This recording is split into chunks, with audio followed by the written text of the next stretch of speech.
Kippour, il devient un jour de Simcha. Clair? Je vais revenir maintenant sur Yom Rosh Hashanah et Yom Kippour. Alors, on vient de passer à Rosh Hashanah. Ok? Est-ce qu'on se rappelle un peu de quel était notre positionnement? On avait expliqué la semaine dernière que quasiment, et c'est ce qu'on a expliqué aujourd'hui encore, que une des secrets de réussite dans quasiment tout ce qu'on veut faire dans notre vie, c'est savoir se positionner exactement comme il faut, comme la situation le demande. Ça, c'est vraiment des secrets dans quasiment dans toutes nos relations. Si maintenant un enfant il a fait une grosse bêtise, je le reprends de manière légère, où je suis pas à fond dans les yeux quand je vais le voir, il va considérer quoi? Que la bêtise n'était pas grave. Et qu'est-ce qu'il fallait faire? Eh bien, au lieu de regarder ton téléphone pendant que tu le réprimandes, il fallait le mettre en face de toi, épaules en face des épaules, les yeux en face des yeux, t'arrêter, parler lentement pour qu'ils comprennent bien le message. Donc tu t'es mal positionné, le canal était brouillé et tu n'as pas pu passer le message.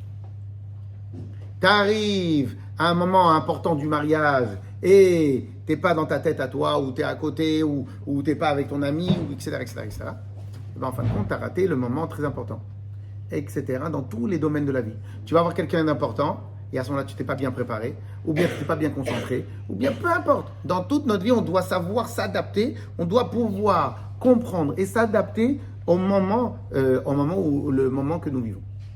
Ok? Eh bien, vous imaginez si à Rosh Hashanah, et c'est pour ça que très souvent, quand on demande aux gens qu'est-ce qu'il faut faire à Rosh Hashanah, Rosh Hashanah, c'est le jour du jugement, il faut faire tchouva. Très bien. Qu'est-ce que tu fais pendant les 10 jours de pénitence? Tchouva. Qu'est-ce que tu fais à Yom Kippour? Tchouva. Alors, si maintenant, tout le temps, pendant les 10 jours, il faut faire tchouva, il fallait faire 10 jours de Yom Kippour. Il fallait faire 10 jours de Aseret Yom Tchouva. Pourquoi maintenant Dieu nous a donné un Rosh Hashanah, un Aseret Yom Tchouva et un Yom Kippour? Alors, tout à l'heure, on a parlé de Yom Kippour qu'il fallait faire tchouva. Mais est-ce que le but, c'est tchouva? Ou il y a un truc derrière Yom Kippour, derrière cette tchouva qu'on doit accéder? Ok? Alors maintenant, on va essayer de répondre à une autre question. C'est quoi? Si Rosh Hashanah, c'est le jour du jugement, la vérité, Hachem, il aurait été plus sympa de d'abord faire Kippour, nous pardonner, et après il nous fait Rosh Hashanah. D'abord il nous juge, après il nous pardonne. Pardonne-nous d'abord, et après tu nous juges. Ok? Alors en fin de compte, c'est quoi tout ce but-là? Et pourquoi mettre notre année de service de Dieu, elle commence avec Rosh Hashanah. Ok? Alors on va faire un petit point très intéressant. Alors, je voudrais qu'on réfléchisse sur l'idée suivante. On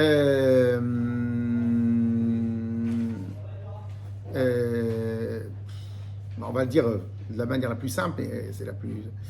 En vérité, nous tous, on peut très souvent dans notre vie perdre notre objectif de vue, perdre le point essentiel de notre vie, perdre l'objectif essentiel de notre vie, on peut le perdre totalement. Ok?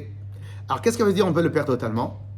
Eh ben, je sais pas moi, peut-être un beau jour à 30 ans, 35 ans, on se demande, mais qu'est-ce que je recherche dans ma vie? Vous imaginez si à 30 ans tu te poses, qu'est-ce que je recherche dans ma vie? Alors, qu'est-ce que tu as fait pendant 30 ans? Qu'est-ce que tu as fait pendant 20 ans? Alors, au passage, c'est mieux de se poser la question à 30 ans que de se poser la question à 40 ans, que de se poser la question à plus tard. Et en vérité, il n'y a pas que ça. Ça, c'est une question. Mais en vérité, dans notre service de Dieu, on peut se poser la question.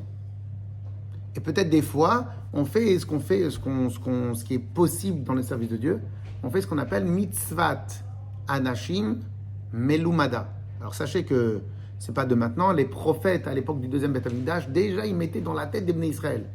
Pourquoi vous faites les mitzvot comme mitzvat anashim melumada? C'est quoi mitzvat anashim melumada? C'est le process.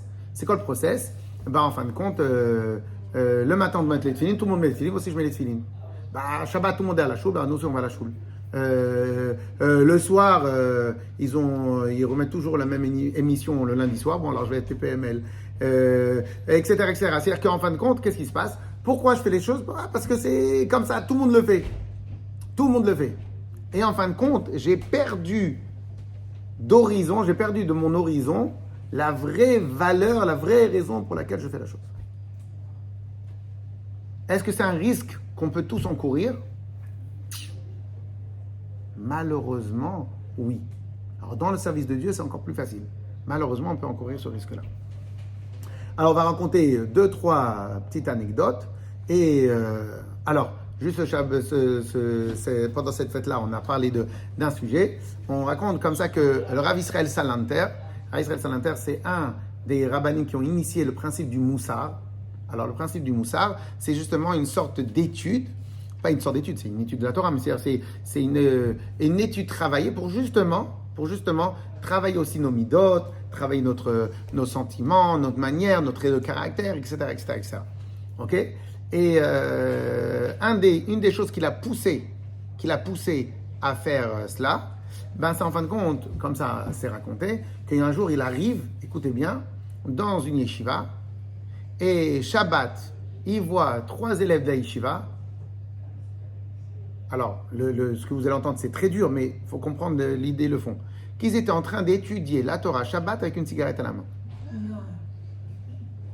Baruch Hashem, heureusement que ça ne nous arrive pas. Je ne sais même pas si on peut le dire comme ça de manière aussi officielle, parce que c'est une histoire très difficile. Mais en fin de compte, cette histoire-là, elle n'est pas si improbable. Elle n'est pas si improbable que ça. Pourquoi? Parce que c'est simple. Si maintenant tu te retrouves dans un shtetl, si tu te trouves dans un endroit, dans un ghetto juif, et donc en vérité dans ce ghetto juif, eh ben en fin de compte, il n'y a pas d'université, il n'y a pas de choix, il n'y a pas d'université, il n'y a pas d'école, il n'y a pas de truc. Donc en fin de compte, l'université c'est la yeshiva. Quand tu as terminé 13 ans, ben, tu rentres à la yeshiva. Pourquoi tu es à la yeshiva? Ben, pourquoi? Il y a autre chose. Donc lorsque maintenant tu rentres à la yeshiva, tu oublies qu'en fin de compte, c'est juste un process de vie, c'est le seder. Tous les gens qui vont à l'université, ils vont tous parce qu'ils n'ont pas le choix. Ils vont dire ça, c'est parce que sinon ses parents, ils leur bloquent, ils disent je te donnerai pas d'argent de poche si tu vas pas à l'université. Ah non, je vais à l'université. Et parce qu'en fin de compte, s'ils vont pas à l'université, ils vont pas avoir un diplôme avec mentionné 2 années de licence, ils vont pas avoir de trucs. Donc pourquoi tu vas à l'université? Pour avoir un travail. Mais pourquoi? Donc toi, tu n'aimes pas l'étude? Mais non, je ne supporte pas les études. Mais pourquoi tu vas à l'université? Parce que c'est comme ça. C'est-à-dire qu'en fin de compte, quand il y a un process de vie, ce process-là, eh ben, en fin de compte, on va se conformer au protocole, on va se conformer à la forme qui est communément acquise, et on va oublier le fond. Et qu'est-ce qu'il a vu, ce Rav Israël Salanter? Qu'en vérité, on pouvait être au centre, dans l'œil du cyclone, on pouvait être au centre de l'endroit le plus important de la vie, c'est-à-dire l'étude de la Torah, la yeshiva, et complètement perdre l'idée de fond qui se cache derrière notre étude de la Torah. Ok? Et en fin de compte, ce point-là, c'est un point qui est les feta chatat rovetz, c'est quelque chose qui peut nous, qui nous attend sournoisement dans quasiment toutes les choses qu'on fait. Et plus on prend des habitudes, plus à la fin, on oublie l'essentiel et le but de tout ce qu'on a fait. Ok, ça marche comme ça. On a lu cette semaine que par exemple, il y avait un rab dans un cheder que une fois il était comme ça, il a en présence d'un autre assis, il a interrogé les élèves. Et le premier élève, il demande à un élève, il demande qu'est-ce que il dit le pasouk, c'est quoi la traduction du pasouk, il explique. Qu'est-ce que Rashi explique sur ce pasouk-là? Il donne l'explication. Et après il demande la troisième question. D'où Rashi tire cet enseignement? D'où Rashi a pris cet enseignement?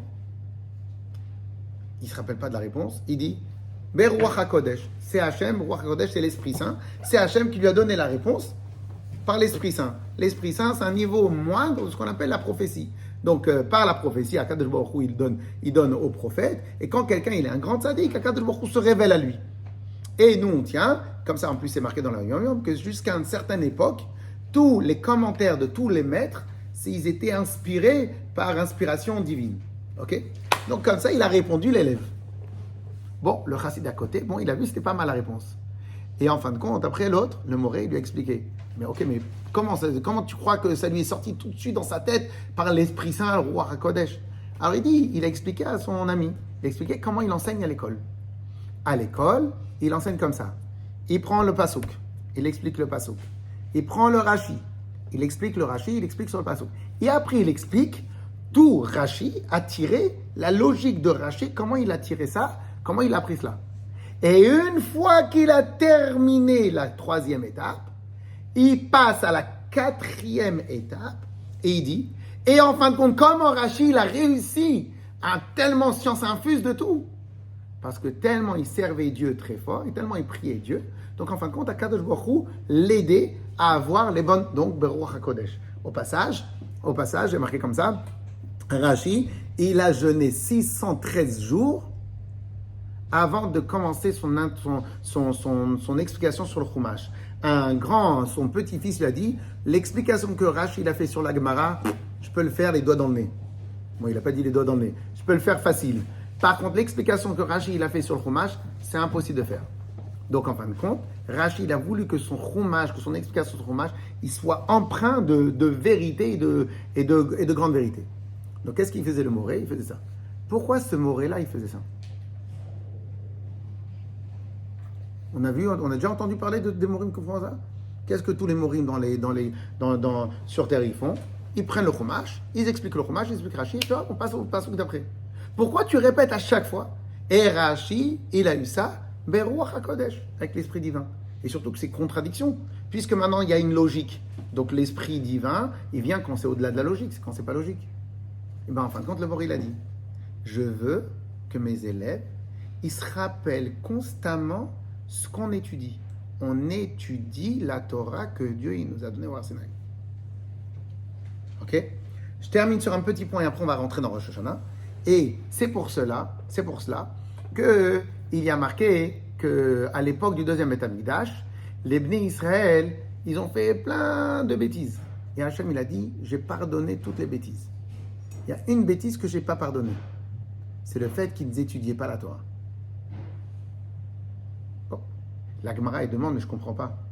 Comment tu peux dire qu'à l'époque du 2e Beth Amikdash, ils n'étudiaient pas la Torah?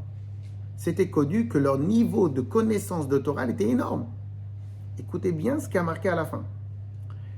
En fin de compte, ils étudiaient la Torah, mais ils ne faisaient pas les brachot avant d'étudier la Torah. Il y a des brachot qu'on fait tous les matins. Quand vous faites les brachot le matin, à la fin, il y a une bracha qu'on fait par rapport à la mitzvah d'étude de la Torah. Celle qu'on fait quand on monte à la Torah.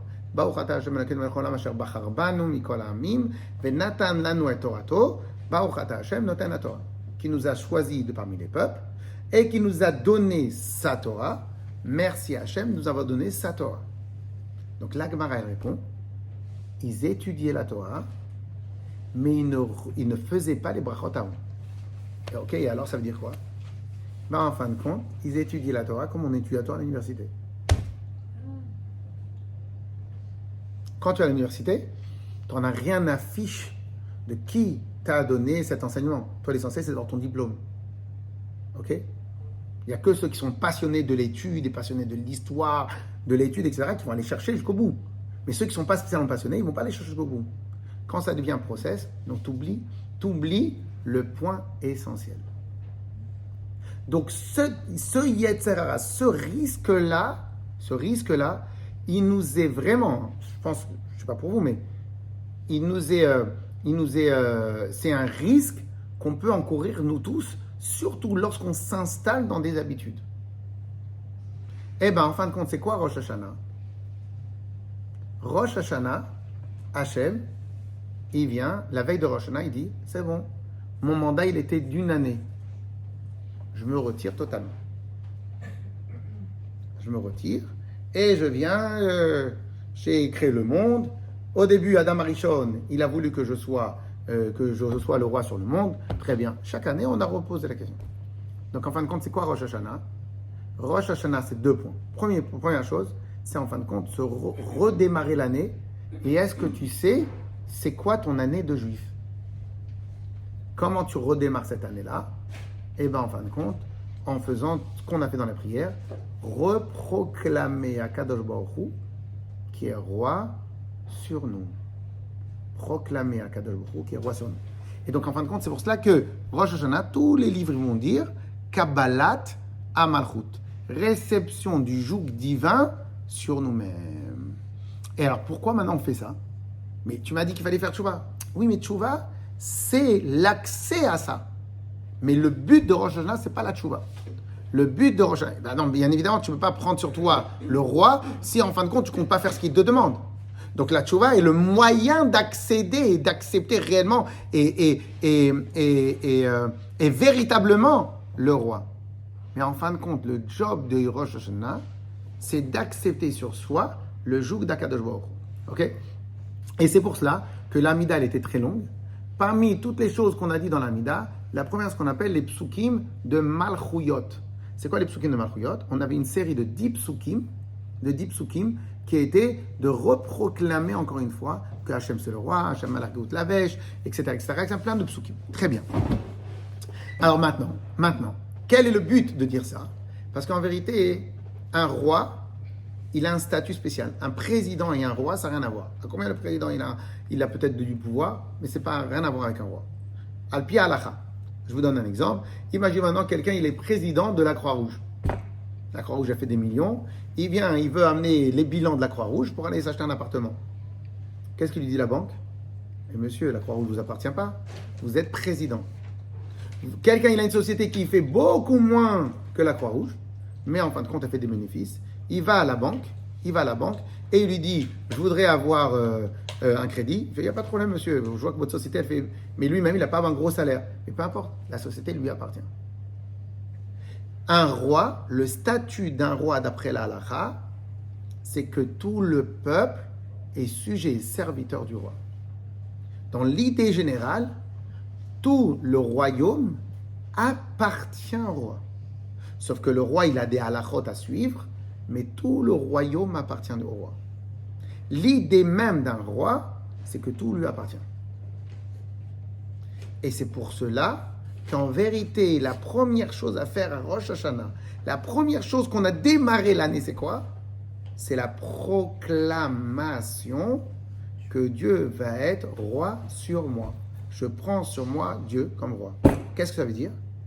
In fine, ce terme-là, il veut dire que tout ce que je vais vivre dans mon année, tout ce que je possède, tout ce qui m'appartient, tout ce que je vis dans ma vie, le balabait, le propriétaire de ce que je vais vivre, c'est Akadosh Baruch. Ok? Alors maintenant, c'est pour cela qu'on a fait tellement Kabbalat Amalchut, Kabbalat Amalchut. Alors maintenant, au passage, vous avez vu qu'on fait à chaque fois, il y a la bracha de la Parnassa. Ok? En vérité, tout le monde fait ça. Même les Chabad, ils font ça, même les Ashkenazis font ça, sauf qu'ils font d'une autre manière. Juste après l'Amida, on va dire le pasouk, qu'on va appeler le pasouk de la bracha de la Parnassa, mais c'est pas que ce pasouk-là qui... Pourquoi on a choisi ces psoukim-là, pourquoi on a choisi ce Teilim-là? Parce que dans ce Teilim-là, il y a marqué une phrase très importante. Les David Mizmor, la Hashem, Haaretz, Umloa, à Hashem, appartient la terre et tout ce qu'elle renferme. Tevel veyosh veiva, la terre et tous ceux qui sont là-bas. Et donc en fin de compte, Odorom recommence. La clôture des tfilotes se fait par encore une fois la proclamation que tout appartient à Hashem. Et donc en fin de compte, à Rosh Hashanah, on vient et on va remettre cette idée-là au centre de notre vie. Au centre de notre vie. Alors maintenant, juste comme ça pour le plaisir de l'idée, alors vous savez qu'on a dit qu'on avait 10 sortes de psukim. Alors, on a tous les psukim qui parlent de la royauté, etc., etc. Et quel est le passouk qui clôture tous ces psukim-là? Je pense pas que vous allez vous rappeler par cœur. Peut-être. Et on clôture la série des psukim qui parlent de la royauté de Dieu, vous savez comment? Par un passouk que vous dites tous les jours. Shema Israël, Hashem Elokeinu, Hashem Echad. Hashem, écoute Israël, Hashem, il est un. J'ai pas compris, en quoi? Quel rapport? Il n'y a pas marqué roi ici. S'il n'y a pas marqué roi, pourquoi tu clôtures la série de la royauté avec ce passouk-là? Ben, les commentaires, ils expliquent. Parce qu'en fin de compte, là, on est dans l'idée. Hachem, Elokeinu Hachem Echad, qu'en fin de compte, tout est Hachem. Ça rejoint totalement l'idée du roi. Ça rejoint l'idée de la Hachem Haaretz Umloa, qu'en vérité, tout appartient à Kadosh Baruch Hu. Okay? C'est en fin de compte, qu'est-ce qui se passe à Rosh Hashanah? Notre premier jour de service de Dieu de l'année, on va concentrer toutes nos idées sur ce point-là. Comme un Rav, il avait dit, en fin de compte, on va réaffirmer notre lien, on va reconfirmer notre lien, on va refabriquer notre lien, on va refabriquer le fil conducteur de toute notre année. Et ça, c'est Rosh Hashanah. Alors maintenant, une phrase que peut-être cette année, on va la dire plusieurs fois parce que je pense qu'elle est très bien. Peut-être Hachem nous a donné une phrase très intéressante. Alors maintenant, c'est quoi Yom Kippour? Yom Kippour, c'est l'attachement au titre de roi, c'est l'attachement au roi. Pardon, Rosh Hashanah, c'est le roi, c'est l'attachement au roi. Yom Kippour, c'est l'attachement à celui qui porte la couronne. Yom Kippour, c'est plus l'attachement au titre de roi et à ce que représente le roi. Yom Kippour va être l'attachement à celui qui porte la couronne. Qu'est-ce que ça veut dire celui qui porte la couronne? Parce qu'en vérité, nous, les Bnei Israël, on a plusieurs statuts dans notre relation. On a plusieurs canaux de relation avec Hachem. Un des canaux, on va être les serviteurs d'Hachem. Un des canaux. Mais un canal encore plus grand que serviteur d'Hachem, c'est les enfants d'Hachem. Ce canal-là est un canal tellement puissant que si maintenant tu ne le comprends pas bien, il y a des centaines de psuki, des centaines de réactions, des centaines de mouvements dans le Chumash que tu ne peux pas comprendre. Un exemple tout simple. Un serviteur, il est payé à la hauteur de son travail. On est d'accord ou pas? C'est n'importe quel serviteur. Quand il y a marqué dans les psukim que quand on fait les mitzvot, il y a marqué Hachem, il va se réjouir de te faire plaisir, comme il s'est toujours réjoui de te faire plaisir. Je n'ai pas compris. Quand un salarié il vient te voir, il prend sa fiche de paye, tu viens, tu lui fais et tu viens, tu lui donnes un truc, tu lui amènes le café, le truc, tu fais une grande fête. Il a travaillé, il a son salaire par rapport à cela. Ça ne s'appelle pas se réjouir de donner un salaire. Et surtout, que des fois, pour un travail simple qu'on a fait, il y a marqué que Akadosh Baruch Hu, il va nous envoyer tous les plus grandes brachot. À quel moment dans notre vie, ça arrive que quelqu'un il fait un petit travail et on l'entoure d'amour à n'en plus finir. Quand tes enfants, ils ont amené une bonne note, quand tes enfants, ils ont fait un travail spécial, quand ils sont arrivés, et ils t'ont fait un grand plaisir. Mais le plaisir qu'ils t'ont procuré, ce n'est pas un plaisir de serviteur, parce qu'un serviteur, c'est lié avec un travail, avec un cadre. L'enfant, lui, il touche l'intimité, le cœur très profond des parents. Donc en vérité, de la même manière que le non-plaisir, il fait très mal, de la même manière que le plaisir, il touche très profondément à l'intérieur du cœur des parents. Donc, la récompense est à la hauteur non pas du travail effectué, ça c'est serviteur, la récompense est à la hauteur du plaisir procuré. Et le plaisir procuré est à la hauteur de l'intimité qu'il y a. La plus grande intimité, c'est les parents-enfants. Ok? Et donc, en fin de compte, qu'est-ce que c'est Rosh Hashanah? Rosh Hashanah, on a d'abord commencé le premier lien. La première chose, c'est quoi la première chose?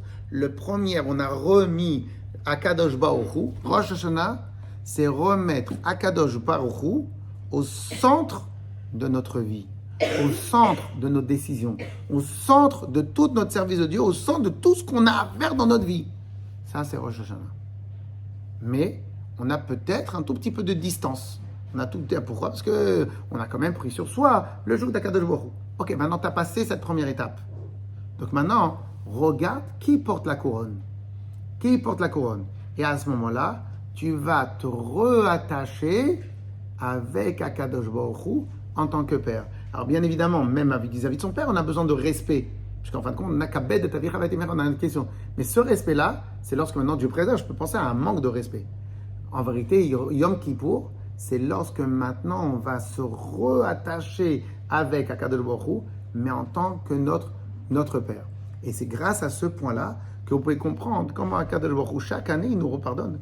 Tu connais, toi, quelqu'un qui repardonne son employé, son serviteur, chaque année fait des bêtises, chaque année tu le repardonnes, comment c'est possible? Dans le canal serviteur, ça n'existe pas de refaire les mêmes bêtises et se refaire pardonner. Ça n'existe pas. Dans le canal serviteur, employé, job, ce que tu veux, ça n'existe pas. Ce canal-là, dans lequel le pardon peut être illimité,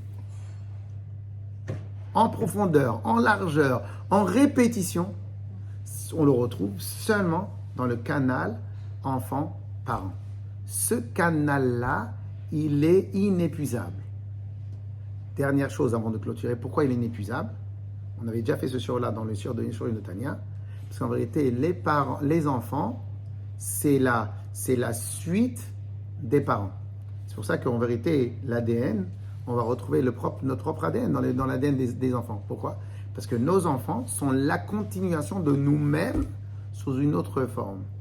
Et donc, en fin de compte, de la même manière que nous, on va se pardonner, entre guillemets, tout le temps, de la même manière, quand on rejoint cette unité qu'on a avec Akadosh Baruch Hu, en fin de compte, Akadosh Baruch Hu, il va remettre à plat totalement ça. Donc, et c'est pour cela qu'en vérité, mieux de faire tchouva maintenant, comme ça, tout Yom Kippour, on va se concentrer sur notre réattachement, notre proximité. Donc, nos chants vont être des chants de ce rattachement, de proximité, de simcha, dans lequel on veut complètement refusionner avec Akadosh Baruch Hu, comme ça aurait pu être dès le démarrage. Et donc maintenant, on va clôturer avec ce point-là et avec Neila. Et donc c'est pour ça que maintenant, il y en a certains qui expliquent comme pourquoi maintenant Neila va être le moment le plus important de la prière. Alors bien évidemment, il y a la partie halachique. La partie halachique de Neila, c'est parce qu'en fin de compte, on termine Neila Tashéharim. On clôture tout ce qu'on avait à faire, on l'a fait pendant la journée. Parce qu'en vérité, les gens, on connaît, nous, le terme Neila que pour Yom Kippour. Mais en vérité, le terme Neila, il ne provient pas de Yom Kippour. Il provient de tous les jours de jeûne très importants qu'on faisait à l'époque quand il n'y avait pas de pluie, etc. Donc en fin de compte, on rajoutait dans des jours de jeûne très importants, on rajoutait une 5e prière. C'était la prière qu'on appelle Neila. Et c'était la prière qui clôturait la journée de prière.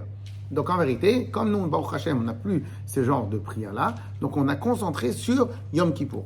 Maintenant, ça, c'est la partie halachique technique. Comment les commentaires et la Chassidut va expliquer, c'est quoi Neila? En fin de compte, Akadosh Baruch Hu, il va dire à tous les anges, à toute la création, c'est bon, je me suis occupé de toute la création à Rosh Hashanah. Je me suis occupé de toute la création pendant tout ce temps-là. Mes enfants, ils ont fait les tfilotes, ils ont fait tout ce qu'il fallait faire pendant tous ces moments-là, pendant ces 10 jours. Maintenant, là, on clôture. Ils ont fait le service de Dieu. Donc maintenant, je veux voir plus personne dans mon palais. Je ferme et je veux m'unir avec mes enfants. C'est-à-dire quoi? Je veux m'unir avec mes enfants. Parce qu'en fin de compte, Neila, c'est la clôture de toute l'idée de Yom Kippour. Donc si l'idée de Yom Kippour, c'est uniquement de faire tchouva pour pas que Hachem me frappe, pour pas que Hachem me punisse, donc on va avoir un décalage avec le Neila. Parce qu'en fin de compte, le Neila, c'est le moment où Akadosh Baruch Hu dit je veux avoir mes enfants à côté de moi. Mais si toute la journée tu as passé à avoir peur qu'Hachem il te punisse, c'est pour ça que tu fais tchouva, c'est pour ça que tu as Yom Kippour, parce que tu as peur que Akadosh Baruch Hu il soit énervé contre toi. Donc tu es en décalage. Donc en fin de compte, tout Yom Kippour, comment Akadosh Baruch Hu il nous repardonne année après année, chose après chose, et peu importe les fautes qu'on fait, l'accès de la tchouva, zivatachet qu'on a fait, l'abandon de la faute, il nous donne accès à un Yom Kippour, ou Yom Kippour itzumo shel Yom Echaper, le journée même elle pardonne. Comment tu arrives à ça? Parce qu'en vérité, autant que Rosh Hashanah, ça a été le renouvellement de notre connexion avec le roi, remettre Akadosh Baruch Hu au centre de nos vies, Enfin, quand tout doit tourner avec l'aide d'Akadosh Baruch Hu, que tous nos vies vont tourner autour de ce point culminant, et bien Yom Kippour, une fois qu'on a eu accès à ça, Yom Kippour, ça va être la reproximité avec avec alors je ne sais pas si on peut le comparer, mais imagine maintenant quelqu'un, il a une grande société, et parmi les personnes qui a une grande société, il a aussi un de ses enfants, il va travailler avec lui. Je pense que à combien l'enfant va vouloir respecter son père en tant que boss, j'en suis sûr que le père, il ne veut pas avoir qu'une relation de employé avec son enfant. Pourquoi? Parce qu'il était son enfant avant qu'il était son employé. On est d'accord ou pas? C'est-à-dire qu'en fin de compte, à combien on peut enrober, entre guillemets enrober, la relation qui est entre nous avec Hachem, parce que quoi qu'il arrive sur notre quoi qu'il arrive sur nous, c'est Akadosh Baruch Hu qui nous donne tout. Mais mettez-vous à la place d'Akadosh Baruch Hu. Est-ce qu'Akadosh Baruch Hu, il va avoir que cette relation avec nous, de la même manière que nous, on n'a pas envie d'avoir que cette relation avec nous. Donc en fin de compte, si on n'a pas la base qui est le lien, que Akadosh Baruch Hu est au centre de nos vies, ça c'est Rosh Hashanah, et bien on passe, une fois qu'on a accepté ça, on passe au degré supérieur dans lequel notre intimité, notre relation très profonde qu'on a avec Akadosh Baruch Hu, et bien cette relation très profonde, ça c'est Yom Kippour. Donc Bezrat Hashem, qu'Akadosh Baruch Hu fasse en sorte qu'on ait un Yom Kippour extraordinaire et qu'on va renouveler, on va réépaissir, on va renouveler cette connexion avec Akadosh Baruch Hu. Razak.